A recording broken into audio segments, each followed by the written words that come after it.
Vamos lá, vamos começar então.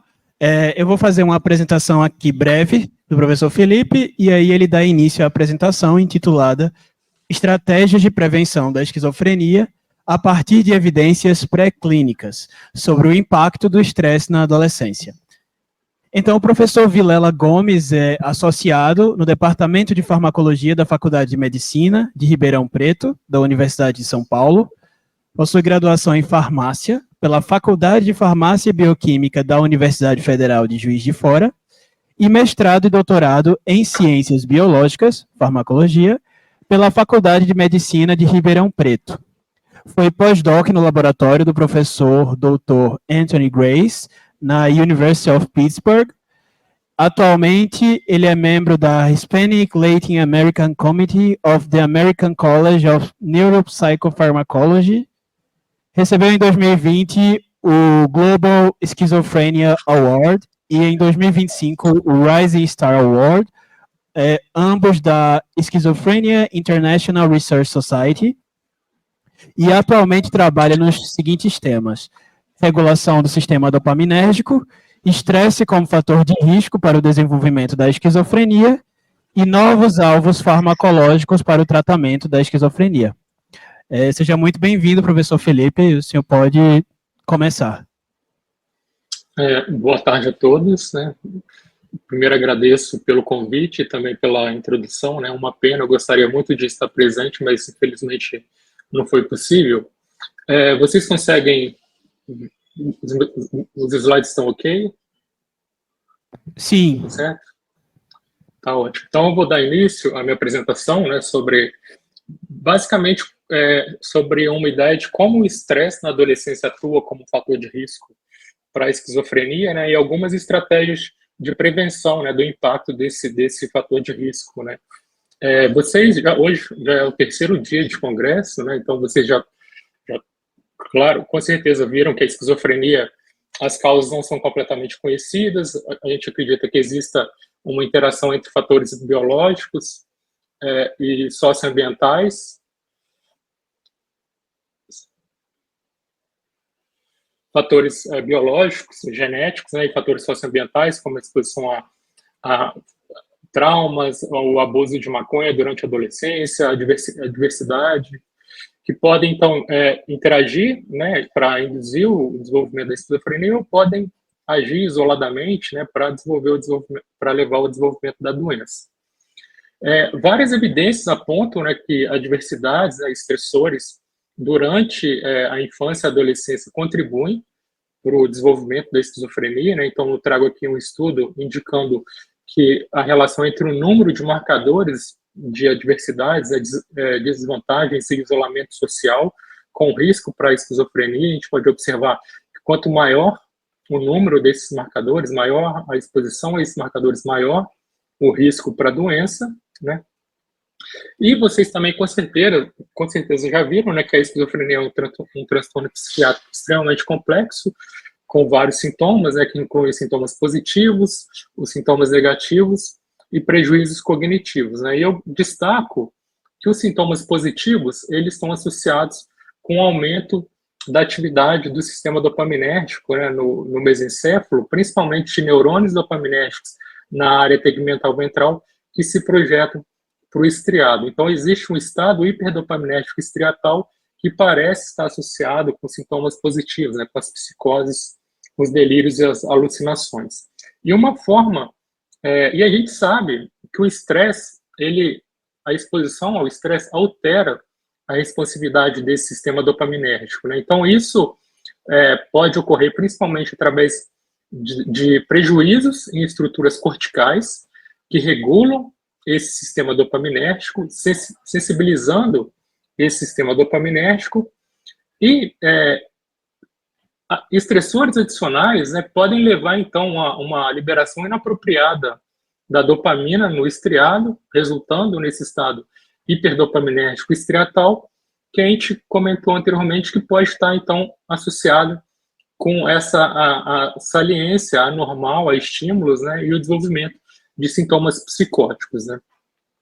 E uma forma de a gente estudar o sistema dopaminérgico em modelos animais, né, em estudos pré-clínicos, é através de registros eletrofisiológicos em vivo, né, registrando a atividade de neurônios dopaminérgicos, por exemplo, na área tegmental ventral, e a partir desses registros, nós temos uma ideia do número de neurônios dopaminérgicos que vão estar espontaneamente ativos e também o padrão de disparo dessas células, né, incluindo a frequência de disparo e atividade em burst. Eu não vou entrar em muitos detalhes, né, sobre esses padrões de atividade por causa do tempo, mas a gente passa um eletrodo na área tegmental ventral, é possível, então, identificar esses neurônios dopaminérgicos espontaneamente ativos. Então, a gente identifica esses neurônios e quantifica essa população de neurônios espontaneamente ativos. E a gente também consegue registrar, como eu disse, o padrão de disparo desses neurônios, né? E em modelos animais para esquizofrenia, a gente observa um aumento dessa população de neurônios espontaneamente ativos.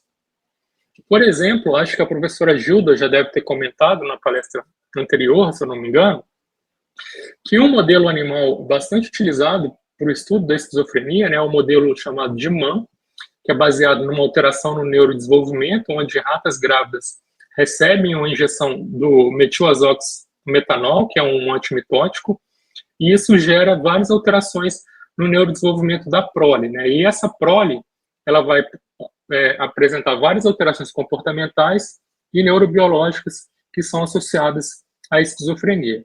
E é interessante que várias das alterações relacionadas à esquizofrenia, elas vão estar presentes nos animais quando eles atingem o final da adolescência, o início da idade adulta, incluindo, por exemplo, alterações relacionadas ao sistema dopaminérgico, como o aumento da resposta locomotora à anfetamina e também um aumento da atividade desses neurônios dopaminérgicos na área tegmental ventral, que resultaria, então, num estado hiperdopaminérgico estriatal e poderia estar associado com alterações relacionadas aos sintomas positivos, por exemplo.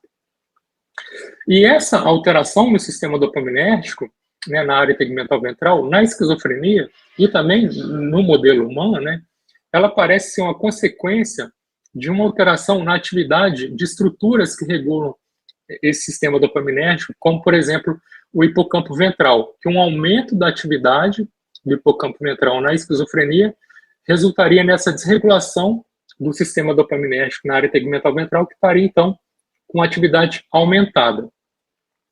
E é interessante que esse aumento da atividade do hipocampo ventral, ele é, de fato, ele é observado em pacientes com esquizofrenia, aqui nesse estudo publicado em 2018, né, mostrando a relação do aumento do metabolismo, né, ou da atividade do hipocampo anterior em humanos, que é correlato ao hipocampo ventral em roedores, né, então o aumento da atividade dessa estrutura correlacionando com a severidade dos sintomas, com os delírios, né, em pacientes com esquizofrenia.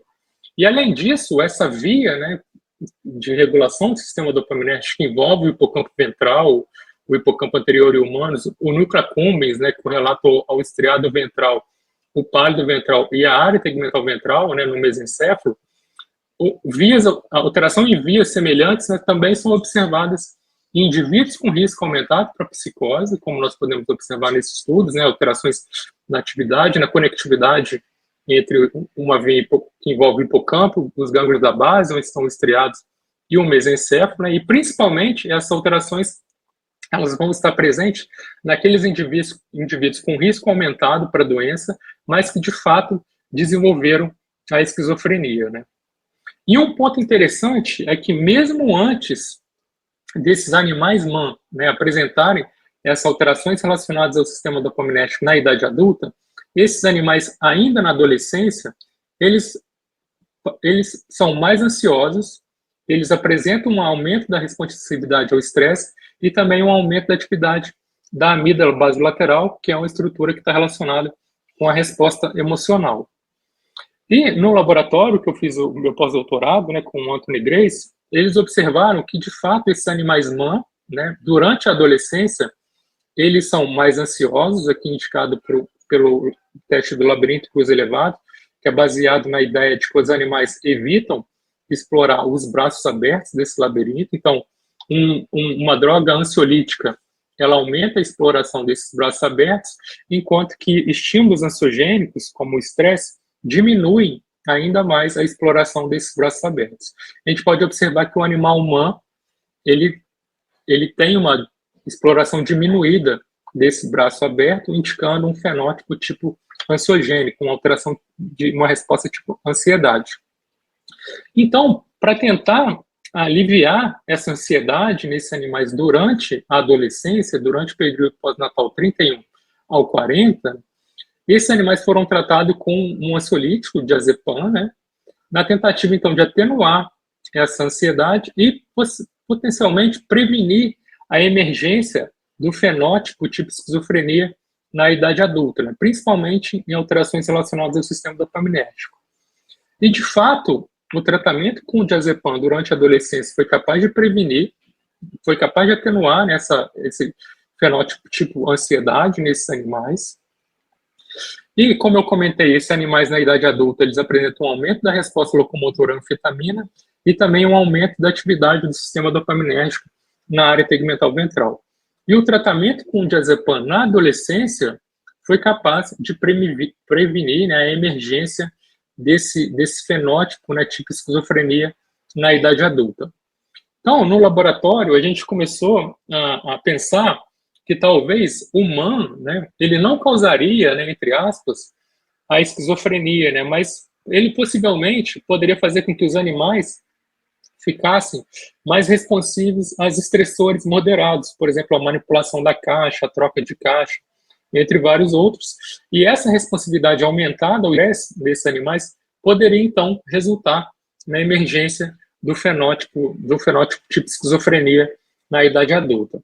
Então, e se isso fosse por verdade, né, a gente esperaria que, se a gente estressar um animal normal, não um animal humano, durante a adolescência, né, a estressores, né, talvez a exposição desses animais normais a estressores poderia resultar num fenótipo tipo esquizofrenia semelhante ao observado no modelo humano.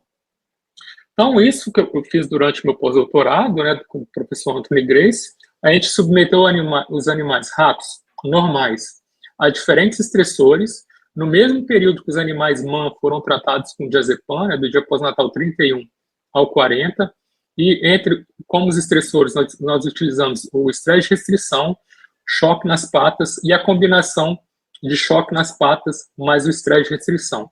E aí, na idade adulta, nós avaliamos esses animais para diferentes comportamentos, né, como, por exemplo, relacionados à ansiedade, no labirinto e cruz elevado, avaliamos função cognitiva no teste de reconhecimento de objetos, alterações relacionadas ao sistema dopaminérgico, como a resposta locomotora à anfetamina, e, posteriormente a esses comportamentos, nós fizemos registros eletrofisiológicos dos neurônios dopaminérgicos da área tegmental ventral desses animais.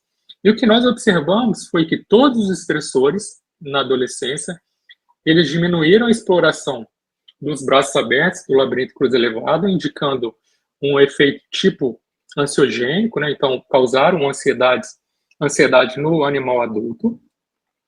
A exposição ao choque nas patas e a combinação de choque nas patas mais o estresse de restrição também causaram alterações, prejuízos cognitivos no teste de reconhecimento do objeto, que é baseado na ideia de que os roedores têm uma preferência em explorar um objeto novo, e a diminuição dessa preferência, né, dessa discriminação entre objeto novo e objeto familiar, é sugestivo de um prejuízo cognitivo que foi, então, causado pelo choque nas patas ou a combinação de choque mais estresse de restrição.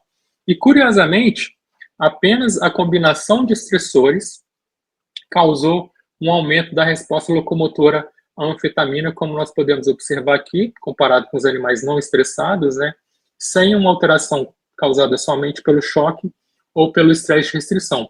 Isso está de acordo com aquela ideia de múltiplos fatores, um efeito cumulativo do estresse, né, aumentando o risco, por exemplo, para a esquizofrenia em humanos, aqui uma combinação de estressores alterando a atividade do sistema, a resposta locomotora à anfetamina, e isso também foi observado nos nossos registros eletrofisiológicos, né, que apenas a combinação de choque nas patas e estresse de restrição aumentou o número de neurônios espontaneamente ativos na área tegmental ventral, uma alteração semelhante ao que é observado no modelo MAN para esquizofrenia, por exemplo.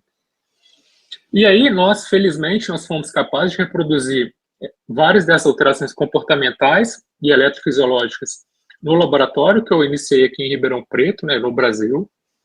E quando os animais adultos são submetidos à mesma combinação de estressores e testados também após o mesmo intervalo de tempo, né, para avaliar as alterações de longo prazo, essas alterações elas não são observadas nos animais adultos, indicando que, de fato, a adolescência ela parece ser um período de maior suscetibilidade ao impacto para essas alterações de longo prazo induzidas pela exposição ao estresse. Então, como nós vimos, nós acreditamos que essa alteração no sistema dopaminérgico, esse aumento da atividade do sistema dopaminérgico, seja uma consequência de alterações, de um aumento da atividade do hipocampo ventral, que vai desregular, então, a atividade desse sistema dopaminérgico. E esse aumento da atividade do sistema dopaminérgico, ele parece ser resultado de um prejuízo funcional de uma classe de interneurônios GABAérgicos, chamados de interneurônios GABAérgicos parvalbumina positivos, né? Parvalbumina é uma proteína de ligação ao cálcio, e esses interneurônios, então, eles são importantes para regular a atividade de neurônios glutamatérgicos piramidais, né? Neurônios excitatórios. E através dessa modulação, esses neurônios, eles geram um equilíbrio, um balanço excitatório e inibitório, que é importante para a atividade rítmica e sincronizada de estruturas cerebrais, como, por exemplo, o córtex e o hipocampo, que são importantes para manutenção e geração dessas oscilações gama, que são importantes para a memória de trabalho, e um prejuízo funcional desses interneurônios, que tem sido observado na esquizofrenia, né, vai resultar, então, numa alteração desse balanço excitatório e inibitório, e, consequentemente, a alteração dessa atividade rítmica e sincronizada, por exemplo, do córtex, que poderia estar associada com prejuízo da memória de trabalho. E, de fato, né, essa alteração nos interneurônios parvalbumina positivos é um dos achados moleculares mais robustos no cérebro pós-mortem de pacientes com esquizofrenia, como nós podemos observar aqui no córtex pré-frontal, uma diminuição de neurônios parvalbumina positivos em pacientes com esquizofrenia, aqui nas barras colunas em branco, e também em diferentes sub-regiões do hipocampo. E durante a pandemia nós fizemos uma meta-análise para avaliar isso em modelos animais para a doença. E nós observamos que diferentes modelos animais para a esquizofrenia, né, modelos baseados em modelos farmacológicos, né, como a administração de antagonistas dos receptores NMDA, modelos baseados em alteração no neurodesenvolvimento, como o próprio modelo MAN, modelos baseados em alterações genéticas, também nós observamos alterações, né, de redução no número de neurônios parvalbumina positivos no hipocampo e também no córtex desses animais. E é interessante que esses interneurônios, eles não estão completamente maduros até o animal, né, o indivíduo atingir a idade adulta. Então, durante a adolescência, né, ainda está ocorrendo um refinamento dessa função GABAérgica, incluindo dos interneurônios parvalbumina positivos. A gente pode observar aqui um aumento da expressão da parvalbumina, de um roedor, né, que transita do período juvenil até atingir a idade adulta, e também de marcadores do balanço excitatório inibitório, né? Então, existe uma trajetória de desenvolvimento desses interneurônios parvalbumina positivos no córtex e também no hipocampo ventral, por exemplo. E esses interneurônios, eles são neurônios de atividade rápida, do inglês nós chamamos de fast spike. Isso faz com que eles necessitem de uma alta demanda energética, que faz com que eles sejam mais vulneráveis a alterações como, por exemplo, de estresse oxidativo. Durante um período que esses interneurônios eles não estejam completamente maduros, eles estariam ainda mais suscetíveis a alterações, né, ao estresse oxidativo, por exemplo, que nós sabemos que a exposição ao estresse causa uma alteração desse balanço redox, um aumento do estresse oxidativo. Então, durante a adolescência, um período que esses interneurônios não estão completamente maduros, eles seriam mais suscetíveis. Então, nossa hipótese, né, de trabalho é que o estresse durante a adolescência vai causar um dano, alterações funcionais nesses interneurônios parvalbumino-positivos. Isso pode envolver, por exemplo, um aumento do estresse oxidativo, que vai resultar, então, numa perda funcional desses interneurônios, que aumentaria a atividade do hipocampo ventral e resultaria numa desregulação do sistema dopaminérgico na área tegmental ventral. Então, nós inicialmente fomos avaliar isso através de imunohistoquímica, né, para ver a expressão de parvalbumina, e também nós avaliamos uma matriz extracelular especializada, que é chamada de redes perineuronais. E essas redes perineuronais, elas vão circundar alguns neurônios no cérebro, mas principalmente os neurônios parvalbumina positivos. Então, essas redes perineuronais, elas são formadas por diferentes moléculas, que vão estar formadas como se fosse uma rede, né?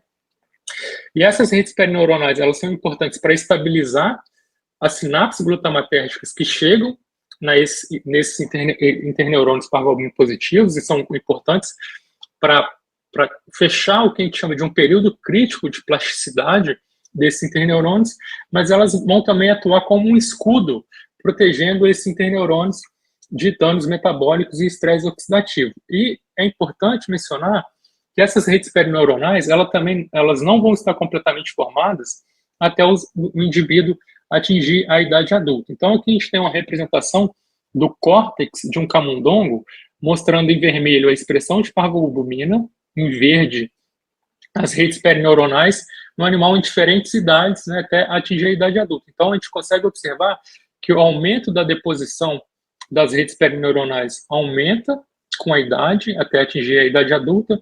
Então, durante a adolescência, o interneurônio parvalbumino positivo ele não está completamente maduro, ele também não estaria completamente protegido por essas redes perineuronais, indicando que ele poderia, então, estar potencialmente mais suscetíveis a danos, né, causados por eventos adversos, como, por exemplo, a exposição ao estresse. Então, nós observamos, então, que num animal normal, de fato, existe uma trajetória de desenvolvimento desses interneurônios parvalbumino positivos, que a gente observa em animais não estressados um aumento do número de células parvalbumino positivos com a idade, né, da adolescência até a idade adulta, o mesmo para as células circundadas pelas redes perineuronais, incluindo os interneurônios, as células parvalbumino positivas circundadas pelas redes perineuronais, e o estresse, ele causa uma diminuição do número de células parvalbumino positivas e também de células parvalbumino positivas circundadas por essas redes perineuronais, isso no hipocampo ventral. E isso, então, poderia resultar numa perda funcional desses interneurônios parvalbumino positivos, que poderia ocasionar, então, um aumento da atividade dos neurônios glutamatérgicos, né, no hipocampo ventral, então um aumento da atividade desse hipocampo ventral. Então, nós fomos avaliar isso através de também registros eletrofisiológicos em vivo. Então, a gente registrou a atividade de neurônios piramidais do hipocampo ventral e observamos que animais adultos que foram submetidos ao mesmo protocolo de estresse na adolescência, que é a combinação de choque nas patas mais estresse de restrição, aumentou a frequência de disparo desses neurônios glutamatérgicos do hipocampo ventral. E como nós indicamos anteriormente, né, um aumento da atividade desse hipocampo ventral poderia estar relacionado com a desregulação desse sistema dopaminérgico, um aumento da atividade desse sistema dopaminérgico na área tegmental ventral, que foi observada após o estresse na adolescência. Então, como eu indiquei anteriormente, um fator, né, um possível mecanismo que poderia estar subjacente ao impacto do estresse seria um aumento do estresse oxidativo. E algumas evidências já indicavam que em diferentes modelos animais para esquizofrenia, né, modelos baseados em alterações genéticas ou alterações ambientais, incluindo o próprio humano ou de ativação imune materna, há uma redução do número de células parvalbumino positivas, aqui os modelos animais em vermelho, em comparação aos controles em azul. Também há uma redução das células parvalbumina positivas circundadas pelas redes perineuronais e acompanhado com um aumento do estresse oxidativo, o que fez com que os autores sugerissem que estresse oxidativo poderia ser um mecanismo comum que resultaria nesses prejuízos de interneurônios parvalbuminopositivos, dos interneurônios parvalbuminopositivos e também das redes perineuronais que circundam esses neurônios. Então, em uma colaboração com a professora Carmen Sende, na Suíça, em Lausanne, na Suíça, nós fizemos o estresse na adolescência, choque nas patas, mas estresse de restrição, nós avaliamos o comportamento desses animais, retiramos o hipocampo ventral e enviamos essas amostras para a Suíça para fazer uma análise transcriptômica, para ver como o perfil de alterações transcriptômicas no hipocampo ventral causadas por esse estresse na adolescência. E a gente observou que vários genes foram alterados e várias vias, né, vários processos biológicos que esses genes poderiam estar envolvidos, né, também potencialmente alterados, incluindo vias associadas com estresse oxidativo, como, por exemplo, uma regulação negativa de morte neuronal induzida por estresse oxidativo, entre vários outros. E, de fato, alguns genes, né, tiveram expressão aumentada, né, genes associados com esse sistema redox, né, que regula esse balanço redox relacionado ao controle do estresse oxidativo, e também genes associados com a função mitocondrial, né, tiveram sua expressão aumentada, né, ou diminuída, que induzidos pela exposição ao estresse na adolescência. E, além disso, nós observamos que em ensaios funcionais, né, ensaios bioquímicos, de fato, o estresse na adolescência ele aumentou níveis de marcadores de estresse oxidativo, como o peróxido de hidrogênio, a atividade também da enzima peroxidase, e, além disso, o estresse na adolescência ele também causou uma alteração na função mitocondrial, né, indicando aqui uma diminuição da capacidade oxidativa fosforilativa da mitocôndria no hipocampo ventral de animais adultos que foram expostos ao estresse na adolescência. Então, indicando que esse estresse na adolescência, de fato, induziu alterações relacionadas ao estresse oxidativo. Incluindo também alterações de estresse oxidativo em interneurônios parvalbuminopositivos. Aqui a gente usou um marcador de dano do DNA causado por estresse oxidativo, né, que é o chamado 8-OXDG, a gente observou um aumento da expressão desse OXDG em células parvalbuminopositivas, né, e essas alterações elas foram correlacionadas, por exemplo, com alterações comportamentais, como uma diminuição na sociabilidade desses animais que foram estressados na adolescência. Então, nós temos que o estresse, de fato, ele pode resultar num aumento do estresse oxidativo, que poderia causar um dano nesses interneurônios parvalbuminopositivos e causar, então, alterações que resultariam na desregulação da atividade do sistema dopaminérgico na área tegmental ventral. Então, se isso se o estresse oxidativo ele tem um fator causal, né, a gente poderia imaginar que drogas antioxidantes, por exemplo, como a N-acetilcisteína, poderia prevenir o impacto desse estresse na adolescência. Então, nós tratamos os animais durante a exposição ao estresse com a N-acetilcisteína, né? Então, o mesmo protocolo de estresse, de choque nas patas e estresse de restrição. Esperamos os animais atingirem a idade adulta para avaliarmos alterações comportamentais e na eletrofisiologia, na atividade dos neurônios dopaminérgicos na área tegmental ventral. É importante dizer que nem a exposição ao estresse, nem a presença da N-acetilcisteína alterou o consumo de água, já que a administração da N-acetilcisteína foi feita através da água de bebê. E nós observamos que o estresse, novamente, ele causa alterações relacionadas à ansiedade, aqui num teste chamado de claro escuro, causa alterações na sociabilidade e também na função cognitiva, no teste de reconhecimento de objeto, e essas alterações elas foram prevenidas pelo tratamento com a N-acetilcisteína durante a adolescência, durante a exposição ao protocolo de estresse, como nós podemos observar aqui.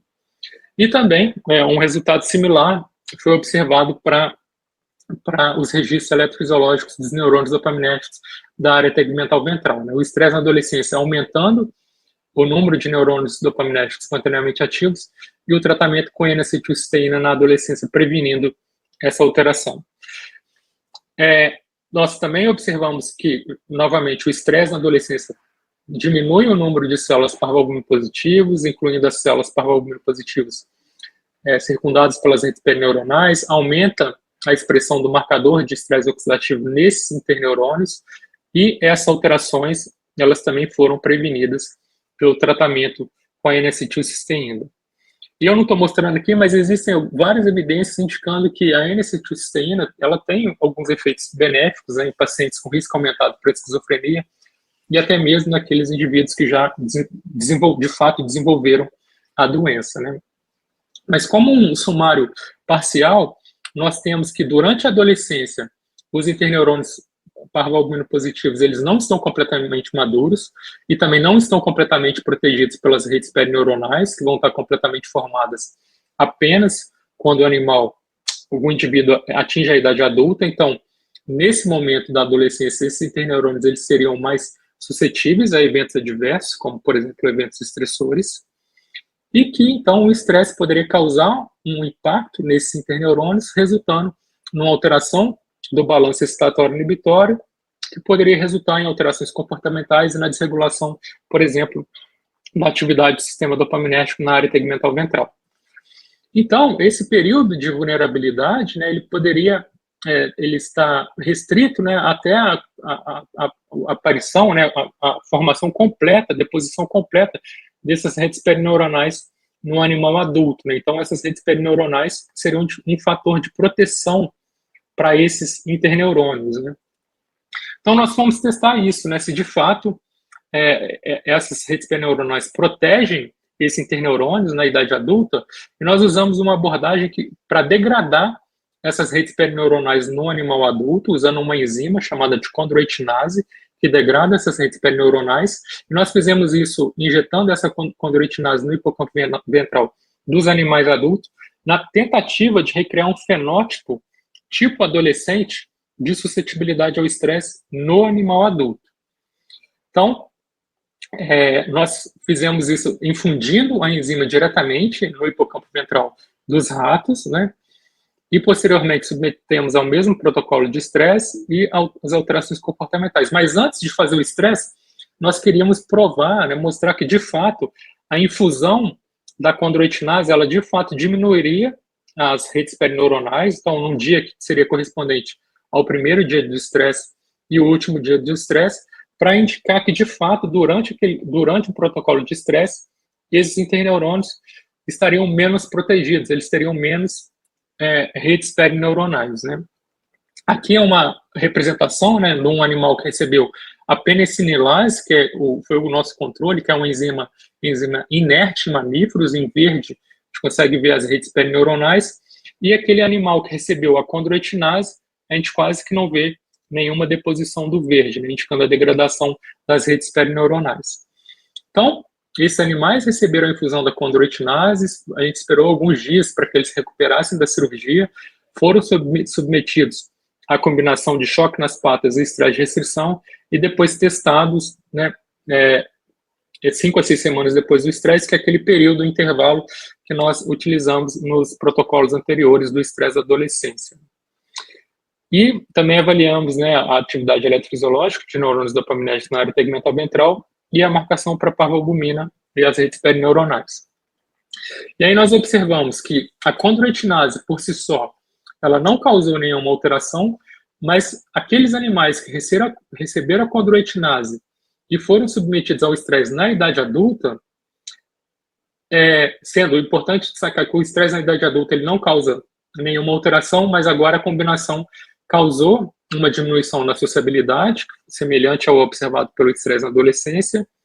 Mesma coisa para o teste de reconhecimento de objetos, que avalia a função cognitiva. O estresse na idade adulta é condroitinase por si só, não induzir alterações, mas a combinação de condroitinase mais estresse na idade adulta causou um prejuízo cognitivo, novamente semelhante ao observado pelo estresse na adolescência, e resultados semelhantes foram observados para os registros eletrofisiológicos dos neurônios dopaminérgicos. Nenhuma alteração para a condroitinase sozinha ou estresse na idade adulta, mas aqueles animais que receberam a condroitinase, ou seja, a degradação das redes perineuronais do hipocampo ventral, e foram submetidos ao estresse na idade adulta, a gente observou um aumento da atividade desses neurônios dopaminérgicos na área tegmental ventral, que é similar ao estresse na adolescência, né, e também similar ao modelo humano para a esquizofrenia. E em relação à parvalbumina e às redes perineuronais, a condroitinase, 5 a 6 semanas depois, a gente não observa nenhuma alteração. É indicado que 3 semanas após a infusão da condroitinase, essas redes perineuronais elas já estão completamente formadas, mas quando foi combinado ao estresse, né, a gente observa que os animais que receberam condroitinase e foram estressados na idade adulta, a gente observou uma redução do número de células parvalbumina positivas, células circundadas pelas redes perineuronais e também de células parvalbumina positivas circundadas pelas redes perineuronais, uma alteração também semelhante à observada pelo estresse na adolescência, indicando, né, que, de fato, essas redes perineuronais parecem ser um fator de proteção, né, para esses interneurônios parvalbumina positivos. Então, como conclusão, né, a gente observa que o estresse, né, principalmente durante a adolescência, ele causa alterações de longa duração, de longo prazo, e algumas dessas alterações, elas são semelhantes às que a gente observa na esquizofrenia, né, principalmente alterações na atividade do sistema dopaminérgico, né, um aumento da atividade desse sistema dopaminérgico, e esse estado hiperdopaminérgico causado pelo estresse da adolescência, ele parece que está associado com prejuízo desses interneurônios parvalbumina positivos no hipocampo ventral, que poderia então resultar numa alteração do balanço excitatório inibitório, de forma semelhante ao que tem sido proposto na esquizofrenia, que a degradação dessas redes perineuronais no hipocampo ventral, ela parece recriar um fenótipo tipo adolescente de suscetibilidade ao estresse, indicando que essas redes perineuronais parecem ser um fator de proteção, né, contra esses efeitos duradouros causados pelo estresse. Nós vimos também que o estresse ele parece alterar o balanço redox, né, causar um aumento de estresse oxidativo, e esse aumento de estresse oxidativo parece possivelmente ser um mecanismo associado com prejuízo funcional desses interneurônios parvalbumina positivos. E eu acredito que a gente entendendo como o estresse, né, afeta esses processos, né, relevantes para a esquizofrenia, ou como o estresse, os mecanismos biológicos pelos quais o estresse causa essas alterações, né, pode indicar informações importantes para melhorar o nosso entendimento da patofisiologia, a fisiopatologia da doença, e também revelar potenciais novos alvos para o tratamento e mesmo a prevenção da esquizofrenia, principalmente naqueles indivíduos com risco aumentado para a doença, que muitas das vezes apresentam um aumento da responsividade ao estresse, e fazer com que, então, estratégias consigam prevenir, né, a transição desse estado de risco aumentado para o desenvolvimento da doença propriamente dita. Então, com isso, eu termino a minha apresentação, né, agradeço aos membros do meu laboratório, né, que fizeram estudos, meus colaboradores, e também a vocês pelo convite, e eu fico à disposição para responder qualquer pergunta ou dúvida que surgir. Obrigado pela oportunidade.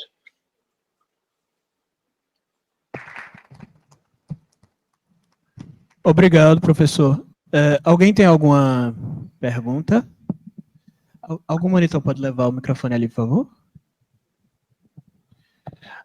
E aí, quem tiver encarregado pelo YouTube, dá uma olhadinha assim no chat.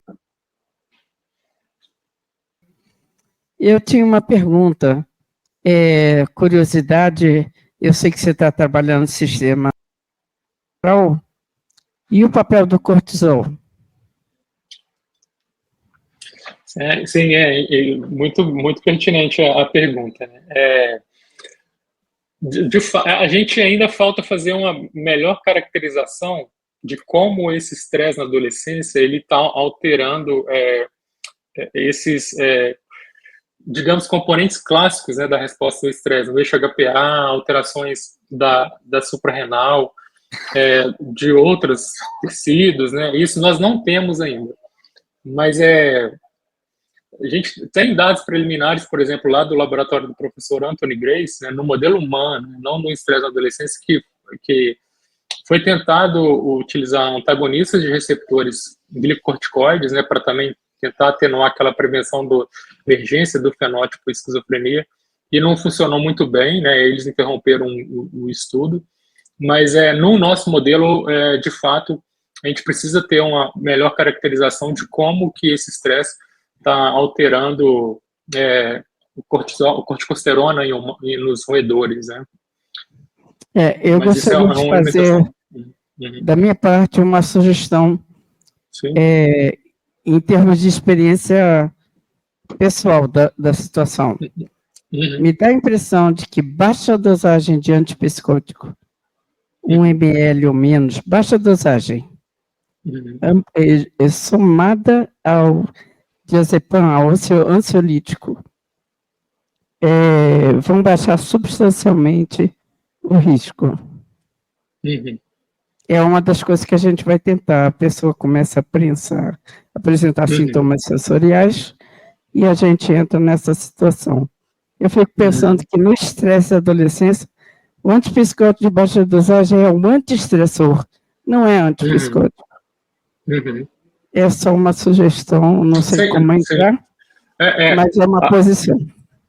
Não, assim, sobre o diazepam, né, a ideia justamente é tentar atenuar essa responsividade aumentada ao estresse, né? Então é um efeito ansiolítico para atenuar essa ansiedade e prevenir a emergência do fenótipo tipo esquizofrenia, não sendo utilizado como uma ferramenta antipsicótica, certo?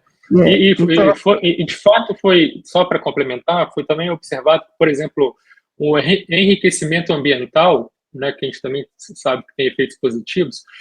Um trabalho de um outro colega lá do laboratório do Grace, né, ele observa também que o enriquecimento ambiental foi capaz de prevenir também a emergência desse fenótipo tipo esquizofrenia no animal adulto, indicando que essa questão de talvez aliviar ou diminuir a ansiedade, né, seja uma possível estratégia, né, para prevenir a emergência desse fenótipo tipo esquizofrenia no modelo animal. E a gente sabe que algumas evidências clínicas também suportam, né, que a redução, a mitigação do estresse pode ser, de fato, uma estratégia de prevenção, né, na clínica. Ok, eu só queria insistir que eu acho que a combinação low dosage antipsicótico e ansiolítico, e não só o ansiolítico. Entendi. Dependendo do nível do estresse, o antipsicótico tem que entrar. E se você souber de algum estudo nessa direção, eu tenho muito interesse em saber.